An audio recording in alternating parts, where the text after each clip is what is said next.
আজকে ভিডিওতে কথা বলবো সম্পূর্ণ আলাদা ডিজাইন এবং আলাদা রকমের ফোন Huawei P60 Pro কে নিয়ে। জি গাইস, এটি Huawei লঞ্চ করা ব্র্যান্ড নিউ ফ্ল্যাগশিপ ফোন। এখানে থাকছে দারুণ কিছু বিষয়, তবে এর মধ্যে ক্যামেরা আমার কাছে দুর্দান্ত লেগেছে। এছাড়া কিছু বিষয় আছে যেটা আমার তেমন ভালো লাগেনি, তেমনি ভাবে আপনারও ভালো নাও লাগতে পারে, আবার লাগতেও পারে। যাই হোক, আজকের এই ভিডিওতে ফোনটির প্রাইস, স্পেসিফিকেশন, ক্যামেরা সম্পর্কে ডিটেলে জানতে পারবেন। তাহলে চলুন শুরু করি। গাইস, ফোনটি দেখেই বুঝতে পারছেন এখানে কতটা ডিফারেন্ট ডিজাইন দেওয়া হয়েছে।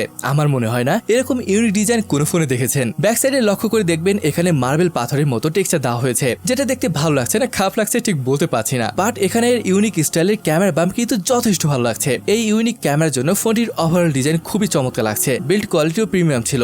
এখানে ব্যাক সাইডে গ্লাস ইউজ করা হয়েছে। ফোনটির থিকনেস 8.3 মিলিমিটার এবং এর ওয়েট প্রায় 200 গ্রামের মতো। এটা বলতেই হচ্ছে এটা অন্যান্য ফ্ল্যাগশিপ ফোন থেকে বেশ পাতলা। যাই হোক, ফোনটির লুক আপনার কাছে কেমন লেগেছে তা কিন্তু কমেন্টে জানাতে ভুলবেন না। আসুন এবার ফ্রন্ট অর্থাৎ ডিসপ্লে নিয়ে কথা বলি। এর ডিসপ্লেটি 4 কাপ ডিজাইনের 6.67 ইঞ্চি এর full HD plus OLED display আর রেজুলেশন 1220x2700 পিক্সেল। এখানে HDR10+ এর সাপোর্ট রয়েছে, যেটা আপনাকে দিবে হাই কোয়ালিটি ভিজুয়াল এক্সপিরিয়েন্স। হ্যান্ডসেটটিতে রয়েছে adaptive refresh rate thanks to the LTPO technology. এটি রিফ্রেশ রেট সর্বোচ্চ 120 হার্জ পর্যন্ত পাওয়া যাবে। এখানে আরো থাকছে 1440 হার্জের PWM ডিমিং ফিচার। তবে এখানে দারুণ একটা ব্যাপার আছে, এতে রয়েছে কুনলুন গ্লাস প্রোটেকশন। আর এটা কেমন শক্তিশালী তা কিন্তু Huawei Mate 50 Pro তে দেখেছিলাম। ফ্রেন্ডস, এখানে যেমনটা দেখতে পাচ্ছেন এর চিন বেজেলকে বেশ পাতলা করা হয়েছে। এর average screen to body ratio প্রায় 90% এর মতো। আসুন এর ক্যামেরা কেমন তা দেখি। এখানে থাকছে ট্রিপল ক্যামেরা সেটআপ। এর মেইন ক্যামেরাটি 48 megapixel with variable focal aperture. Second ক্যামেরাটি 48 মেগাপিক্সেলের টেলিফোটো সেন্সর এবং থার্ড সেন্সরটি 13 মেগাপিক্সেলের আল্ট্রাওয়াইড সেন্সর।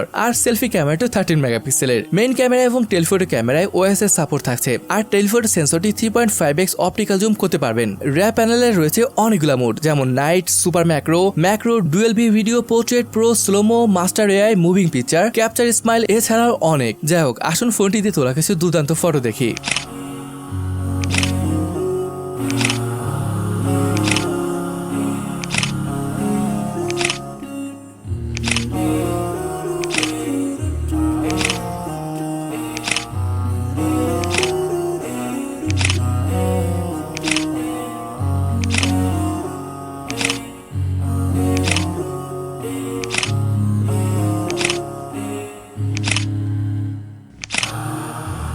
স্পেসিফিকেশনে বলে এখানে থাকছে স্ন্যাপড্রাগন 8+ Gen 1, যদিও দারুণ একটা চিপ, বাট আমরা 8 Gen 2 আশা করেছিলাম, যেহেতু একদম লেটেস্ট ফোন। চিপও কিন্তু লেটেস্ট। তবে এখানে ভালো একটা ব্যাপার হলো ফোনটিতে BDS স্যাটেলাইট মেসেজের সুবিধা রয়েছে, যেটা বেশ ভালো ব্যাপার। ওকে, ব্যাটারি নিয়ে বললে এখানে রয়েছে 4815 mAh এর একটি ব্যাটারি। এবার বুঝতে পেরেছি কেন তোমার ওজন অন্যান্য ফ্ল্যাগশিপ ফোন থেকে একটু কম। যাই হোক, সাথে রয়েছে 80 ওয়াটের চার্জার এবং 50 ওয়াটের ওয়্যারলেস চার্জিং এর সুবিধা। ওএস নিয়ে বলে ফোনটিতে রয়েছে HiSilicon 3.1 চাইনিজ ভ্যারিয়েন্টের জন্য। প্রাইস নিয়ে যদি বলি, ফোনটির প্রাইস $1025, যেটা আর কনভার্ট করলাম না। এখন বলি কি ভালো লাগেনি। প্রথমেই বলি প্রসেসর নিয়ে। এখানে আমার মতে স্ন্যাপড্রাগন 8 Gen 2 বেশি শোভা পেত। ব্যাটারি 5000 mAh এর হতে পারত। এছাড়া এখানে সম্ভবত গুগলের সার্ভিসও নেই। আর বাকি যে বিষয়গুলো রয়েছে, এর ক্যামেরা, ডিসপ্লে, হ্যাঁ পারফরমেন্সে দুর্দান্ত পাবেন স্ন্যাপড্রাগন 8+ Gen 1 বলে কথা। তাছাড়া IP68 রেটিং বলেন বা ডিসপ্লেটি যে কুনলুন প্রোটেকশন রয়েছে, যেটা ফোনকে সেভ রাখবে। যাই হোক, ওভারঅল ফোনটি কেমন লেগেছে তা অবশ্যই কমেন্ট সেকশনে জানাবেন। আর আজকের ভিডিওটি এখানে শেষ করছি। দেখা হবে পরের ভিডিওতে।